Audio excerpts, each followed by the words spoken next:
नमस्कार साथियों, पशु परिचर टेस्ट सीरीज 2.0 के ऑनलाइन वीडियो सॉल्यूशन क्लास में आपका हार्दिक स्वागत है। आज हम लोग बात करेंगे पशु परिचर test series test code 173A के जो करंट अफेयर्स का पार्ट है उसके संबंध में बात करेंगे। तो शुरुआत करते हैं पहले प्रश्न से। आज का हमारा पहला प्रश्न है, राजस्थान और गुजरात में मुख्यतः पाए जाने वाले विलुप्त प्राय किस पक्षी के संरक्षण के लिए सुप्रीम कोर्ट ने विशेषज्ञ समिति नियुक्त की है। राजस्थान और गुजरात दो राज्यों के अंदर पाए जाने वाली जो पक्षी हैं उसकी जो प्रजाति है वो विलुप्त होती जा रही है, तो उसके संरक्षण के लिए सुप्रीम कोर्ट ने किस पक्षी के लिए है जो एक समिति की नियुक्ति की है। तो इस समिति की नियुक्ति की अगर बात करें तो 21 मार्च 2024 को सुप्रीम कोर्ट ने एक आदेश दिया है कि राजस्थान और गुजरात जो दो राज्य हैं, इन राज्यों में पाया जाने वाला ये जो ग्रेट इंडियन बस्टर्ड पक्षी है, जिसको अपन गोडावण भी कहते हैं, और इस पक्षी की जो प्रजाति है वो धीरे धीरे विलुप्त होती जा रही है। तो इसके संरक्षण के लिए इन्होंने 21 मार्च को एक समिति गठन का आदेश जारी किया है सुप्रीम कोर्ट ने। और ये जो पक्षी है इसकी अगर बात करें तो इसकी वर्तमान के अंदर 150 से भी कम संख्या है वो होती जा रही है। और राजस्थान का ये राज्य पक्षी भी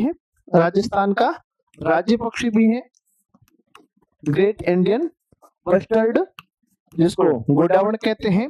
और प्राय जो घास के मैदान वगैरह होते हैं या खुले स्थान पर ये रहता है, शर्मीला पक्षी है और एक भारी पक्षी है, उड़ने वाले पक्षियों में सबसे भारी है। वर्तमान के अंदर क्या है कि इसकी प्रजाति है वो विलुप्त होती जा रही है, क्योंकि ये राजस्थान और गुजरात के जिन क्षेत्रों में पाया जाता है वहां पर जो बिजली की तारें अधिक होने की वजह से इसके लिए खतरा उत्पन्न हो रहा है। और बिजली की तारों की अधिकता के कारण है जो ये धीरे धीरे इसकी संख्या है इसमें कमी आ रही है, इसकी मृत्यु है जो हो रही है। तो कोर्ट ने, जो हमारा सुप्रीम कोर्ट है, उसने ये आदेश दिया है कि इसकी प्रजाति को कैसे बचाया जाए, उसके संरक्षण के लिए है जो एक समिति का गठन 21 मार्च को किया है। तो इस पक्षी का जो हमारा नाम है ग्रेट इंडियन बस्टर्ड। आपका जो उत्तर राइट होगा वो ए ऑप्शन राइट है। अगला प्रश्न है, भारतीय पैरालंपिक समिति पीसीआई का नया अध्यक्ष मार्च 2024 में है जो किसे बनाया गया है, ये आपसे पूछा गया है। ऑप्शन ए आपका है अभिनव बिंद्रा, ऑप्शन बी है देवेंद्र झांझड़िया, ऑप्शन सी है अवनी लेखरा और ऑप्शन डी है दीपा मलिक पूर्व अध्यक्ष हैं। और इन्हीं का ही स्थान है जो आपके देवेंद्र झांझड़िया ने लिया है। दीपा मलिक का जो स्थान है वो देवेंद्र झांझड़िया ने लिया है। इनको है जो पीसीआई का अध्यक्ष 11 मार्च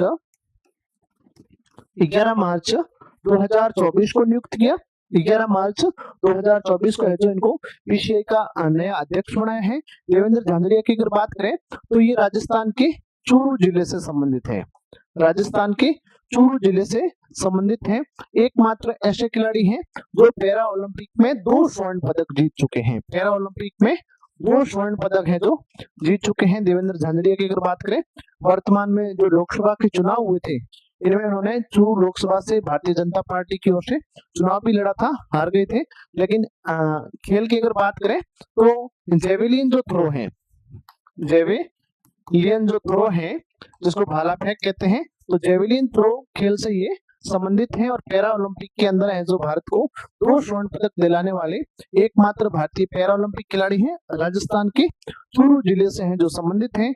2017 के अंदर इनको सर्वश्रेष्ठ जो खेल पुरस्कार है वो प्रदान किया गया था 2017 के अंदर। 2004 में इनको अर्जुन पुरस्कार भी दिया जाता है और 2012 में इनको है जो पद्मश्री अवार्ड से भी सम्मानित किया जाता है। तो आपको ये ध्यान में रखना है, जो भारतीय पैरा ओलंपिक समिति है इसका अध्यक्ष हाल ही में मार्च 2024 के अंदर है जो देवेंद्र झांझड़िया को नियुक्त किया है। आपका जो उत्तर बी है वो एकदम राइट होगा। भारतीय पैरा ओलंपिक समिति की अगर बात करें तो इसकी जो स्थापना की जाती है वो अगस्त 1994 के अंदर है जो स्थापना की जाती है। अगस्त 1994 में भारतीय पैरा ओलंपिक समिति की स्थापना की जाती है और इसका जो मुख्यालय है वो नई दिल्ली के अंदर स्थित है। इसका जो मुख्यालय है वो नई दिल्ली के अंदर स्थित है। ये भी सामान्यतः आपको ध्यान में रखना है।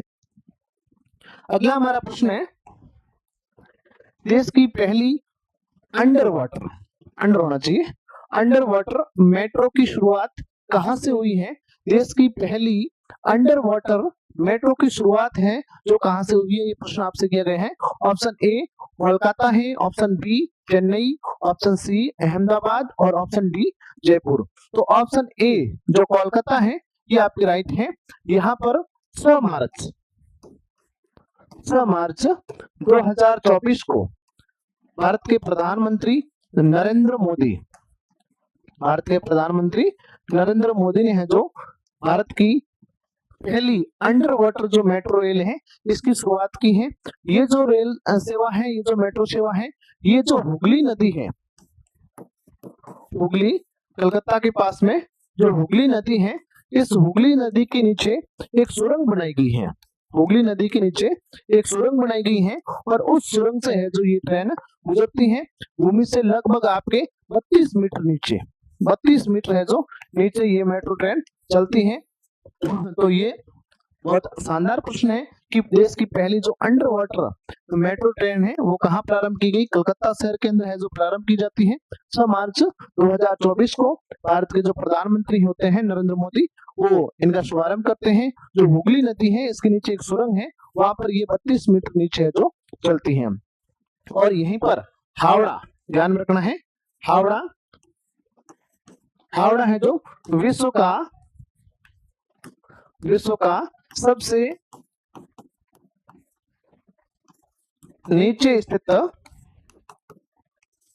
मेट्रो स्टेशन है, सबसे गहराई में स्थित है मेट्रो स्टेशन है। नीचे का मतलब सबसे गहराई के अंदर है जो ये आपके मेट्रो स्टेशन स्थित है, हावड़ा के अंदर है। और यहाँ भी ये जो मेट्रो रेल है जो रुकती है, तो हावड़ा जो स्टेशन है, हावड़ा स्टेशन है ये विश्व का सबसे गहराई में स्थित लगभग 30 मीटर की गहराई में है जो ये आपके मेट्रो स्टेशन है जो स्थित है। तो ये भी साथ में आप ध्यान में रखेंगे। अगला हमारा प्रश्न है, नेशनल प्रिंटिंग एक्सपो का आयोजन 2 से 4 मार्च 2024 को 2 से 4 मार्च 2024 को है जो कौन से शहर में किया गया है? प्रिंटिंग है जो प्रेस है, प्रेस का ये जो सम्मेलन है 2 से 4 मार्च को कौन से शहर में आयोजित किया गया, ये आपसे पूछा गया है। लखनऊ, नई दिल्ली, जयपुर और कोलकाता। तो सी ऑप्शन आपका राइट है। जयपुर के अंदर है जो 2 से 4 मार्च को ये नेशनल राष्ट्रीय जो प्रेस एक्सपो है इसका आयोजन किया गया है। और इसके बाद में 7 से 9 सितंबर को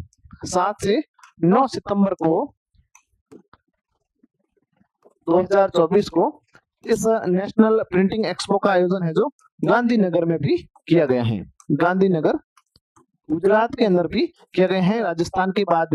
राजस्थान के जयपुर के बाद में हाल ही के अंदर इसका जो आयोजन है वो गुजरात के अंदर गांधीनगर शहर में भी किया गया है। ये प्रिंटिंग का एक एक्सपो आयोजित होता है, एक प्रकार का सम्मेलन है जो इसका आयोजन होता है, जो 2 से 4 मार्च के बीच में अपने राजस्थान के जयपुर शहर में आयोजित किया गया है। ये आप ध्यान में रखेंगे। अगला हमारा प्रश्न है, यूरोप देश मोंटेनेग्रो के युवा में आयोजित यूथ वर्ल्ड कप बॉक्सिंग, युवा विश्व बॉक्सिंग कप की बात हो रही है। और ये आपके यूरोप के जो बुरवा शहर हैं, यूरोप के मोंटेनेग्रो जो देश है इसके बुरवा शहर के अंदर आयोजित हुआ है। इसमें जयपुर की पार्थनी ग्रेवाल ने कौन सा पदक जीता है? पार्थनी ग्रेवाल ने है जो कौन सा पदक जीता है, ये आपसे पूछा गया है। तो इसकी अगर बात करें तो इसका जो आयोजन है ये मार्च के अंदर किया गया है। लगभग इसका आयोजन 3 से 11 मार्च 3 से 11 मार्च 2024 को बुलवा शहर के अंदर इसका आयोजन होता है। और इसमें आपसे पूछा गया है राजस्थान की ये जो पार्थनी ग्रेवाल है इसने कौन सा पदक जीता है, रजत पदक, कांस्य पदक, स्वर्ण पदक या कोई नहीं, आपसे पूछा गया है। तो जो स्वर्ण पदक है ये इन्होंने जीता है। इस बॉक्सिंग यूथ बॉक्सिंग की अगर बात करें, युवा जो बॉक्सिंग विश्व कप आयोजित हुआ है इसके अंदर अगर बात करें तो भारत ने कुल 6 स्वर्ण पदक जीते हैं। भारत ने कुल 6 स्वर्ण पदक जीते हैं, जिसमें से एक राजस्थान की जो पार्थनी है जयपुर की, इन्होंने जीता है स्वर्ण पदक। और कुल भारत ने है जो इस टूर्नामेंट के अंदर 26 पदक जीते हैं और 26 पदक जीतकर उप विजेता रहा है, यानी दूसरे नंबर पर है जो भारत इस बॉक्सिंग विश्व कप के अंदर रहा है। इसका मतलब भारत की बॉक्सिंग के अंदर जो भविष्य है वो बहुत सुनहरा है, क्योंकि यूथ वर्ल्ड कप, युवा विश्व कप था बॉक्सिंग का, और इसमें जो राजस्थान की जो ग्रेवाल है इसने स्वर्ण पदक जीता है। ये आपको ध्यान रखना है, भविष्य में किसी भी एग्जाम के अंदर इस टाइप का है जो प्रश्न आपसे किया जा सकता है। अगला हमारा प्रश्न है, विश्व की सबसे ऊंची शिव प्रतिमा, विश्व की सबसे ऊंची शिव प्रतिमा है जो कहाँ स्थित है, ये आपको बताना था। ऑप्शन ए है गणेश टेकरी नाथद्वारा, बिल्कुल ऑप्शन ए आपका सही है। नाथद्वारा के अंदर गणेश टेकरी जो पहाड़ी है वहां पर विश्व की सबसे ऊंची शिव प्रतिमा है जो स्थापित की गई है, और इसको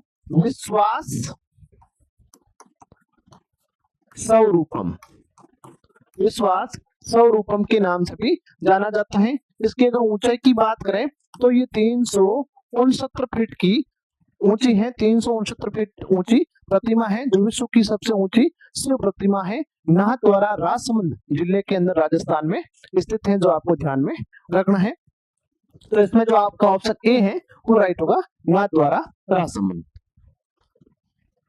अगला हमारा प्रश्न है, राज्य के खान विभाग के करौली के खोड़ा, डेडरोली, टोडुपुरा और लीलोटी स्थानों को बहुत अच्छे तरीके से ध्यान में रखना है।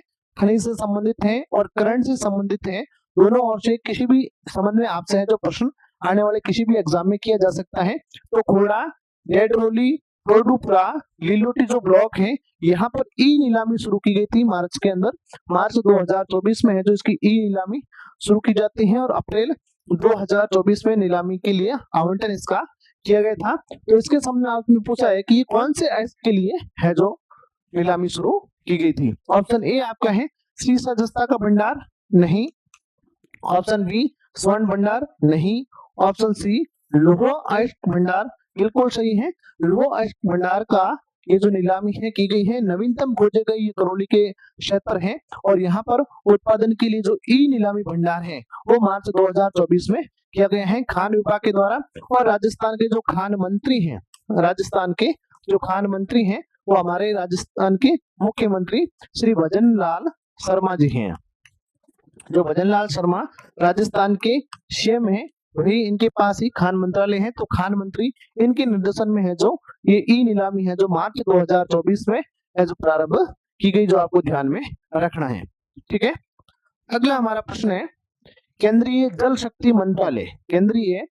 शक्ति मंत्रालय के जल जीवन मिशन जेजेएम के तहत पहली बार राजस्थान जिलों की परफॉर्मेंस के आधार पर शीर्ष स्थान है वो कौन से जिले ने हासिल किया है, किस जिले ने हासिल किया है, ये आपसे पूछा गया है। ऑप्शन ए आपका है डीडवाना कुचामन, बी धुधु, सी खैरथल तिजारा और डी बालोतरा। तो खैरथल तिजारा तो इसमें दूसरे नंबर पर रहा था, ये ऑप्शन तो होगा नहीं। बालोतरा और दूधू बिल्कुल भी नहीं है, नवीनतम जिले हैं सारे के सारे। अगला ऑप्शन है डीडवाना कुचामन, ये आपके सही है, ऑप्शन ए है। तो ये आपका ऑप्शन राइट है। लगभग 75.95 अंक 75.95 अंक है जो डीडवाना कुचामन को प्रदान किए गए थे। और ये जो रैंकिंग है ये मार्च 2024 में जारी की जाती है। राजस्थान के 48 जिलों का ये सर्वे था, और इस सर्वे में जो सर्वश्रेष्ठ या शीर्ष रैंकिंग जिस जिले ने हासिल की है वो डीडवाना कुचामन है, ये ध्यान में रखना है। 48 जिलों में जोधपुर शहरी और जयपुर शहरी जो जिला है इसको शामिल नहीं किया गया था, ये ध्यान में रखना है। और ये जो JJM है, भारत का जो जल जीवन मिशन है JJM, इसकी अगर बात करें तो इसकी जो शुरुआत है वो 15 अगस्त 2019 को की जाती है, 15 अगस्त 2019 को की जाती है। और वर्तमान के अंदर जो केंद्रीय जल शक्ति मंत्री हैं वो आपके हैं CR पाटिल, CR पाटिल है। ये भी नॉर्मली आप ध्यान में रखेंगे। तो इस प्रश्न का आपका जो उत्तर है वो उत्तर ऑप्शन A डीडवाना कुचामन रहेगा। अगला हमारा प्रश्न है, राजस्थान ने किसान आयोग के अध्यक्ष किसे नियुक्त किया है? राजस्थान के अंदर थोड़े प्रश्न में त्रुटि हो सकती है। राजस्थान के अंदर मार्च 2024 के अंदर जो नई सरकार बनी है, इस सरकार के द्वारा विभिन्न जो आयोग हैं उनके अध्यक्षों की नियुक्ति है जो लगभग 16 मार्च 2024 को की गई थी। और 16 मार्च 2024 को इन नियुक्तियों में आपसे पूछा गया है कि किसान आयोग का अध्यक्ष है जो किसे नियुक्त किया गया है, ये आपसे पूछा गया है, आपको बताना है। तो ऑप्शन ए जो आपका है CR Chaudhary, option B Om Prakash Bhadana, option C Rajendra Nayak, option D Prahlad Tank. 4 option आपसे दिए पूछे गए हैं कि किसान आयोग का अध्यक्ष है जो किसे नियुक्त किया गया है। तो इसमें ऑप्शन ए आपका सही होगा, CR चौधरी। पूर्व सांसद है, पूर्व सांसद नागौर,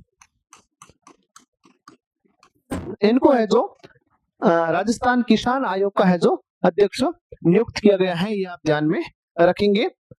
इसके साथ में विभिन्न और जो बोर्ड है उनके भी अध्यक्षों की है जो नियुक्ति की गई है।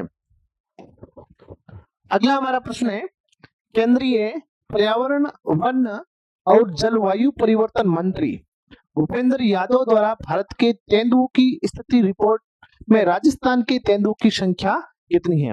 ये हालांकि मार्च 2024 की अपडेट है। वर्तमान के अंदर भी राजस्थान जो केंद्रीय पर्यावरण और जो वन मंत्री वो भी भूपेंद्र यादव ही हैं। इन्होंने तेंदुओं की एक गणना करवाई थी और उस गणना की रिपोर्ट के आधार पर राजस्थान में है जो कुल कितने तेंदुए हैं ये आपसे पूछा गया है। Option A 765, option B 665, option C 721, option C आपका राइट है। और राजस्थान के अंदर 721 तेंदुए हैं इस गणना के अनुसार। और पिछली बार के मुकाबले हैं जो राजस्थान में तेंदुओं की संख्या में है जो वृद्धि हुई है, तेंदुओं की संख्या में वृद्धि हुई है। और सर्वाधिक जो तेंदुए भारत के अंदर हैं वो मध्य प्रदेश राज्य में पाए जाते हैं इस रिपोर्ट के अनुसार, ये भी आप साथ में ध्यान में रखेंगे। अगला हमारा प्रश्न है, एबेल पुरस्कार 2024, एबेल पुरस्कार 2024 किसने जीता, जिसे कभी कभी गणित का नोबेल पुरस्कार कहते हैं?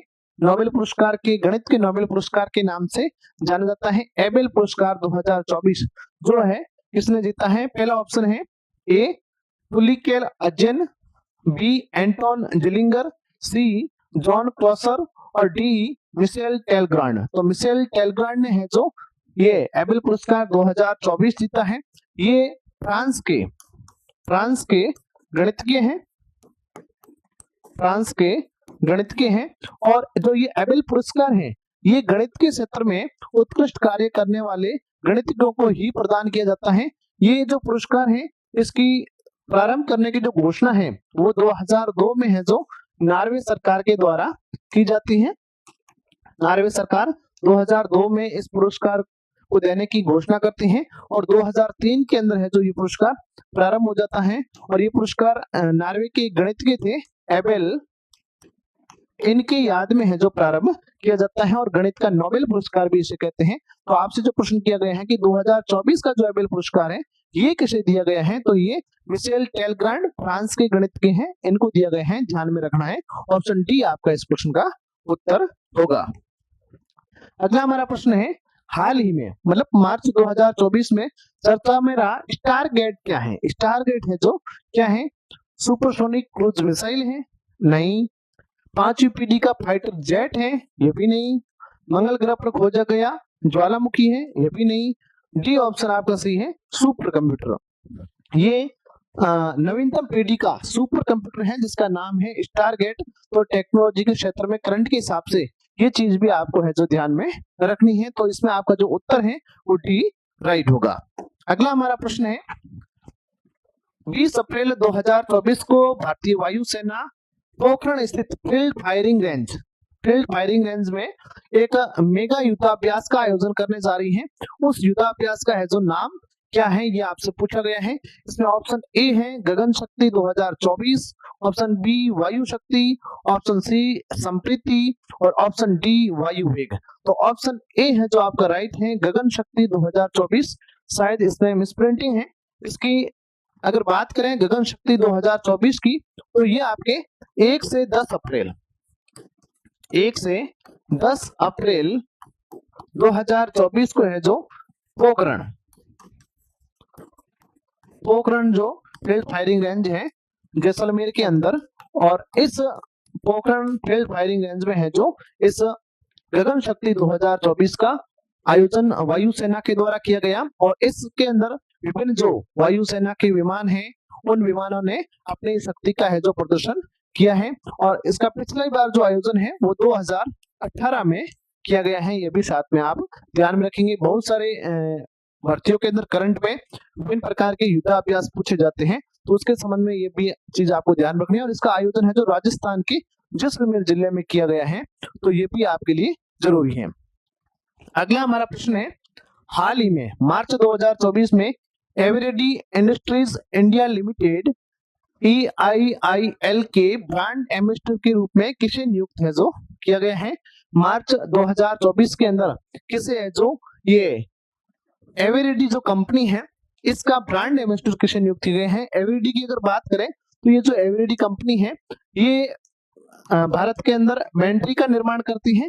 इसके अलावा जो बिजली की सामग्री है, जो बिजली की वस्तुएं हैं, उनका है जो निर्माण करने का काम करती है। और इसके द्वारा मार्च 2024 में अपनी कंपनी का ब्रांड एम्बेसडर किसे नियुक्त किए गए हैं, ये प्रश्न आपसे पूछा गया है।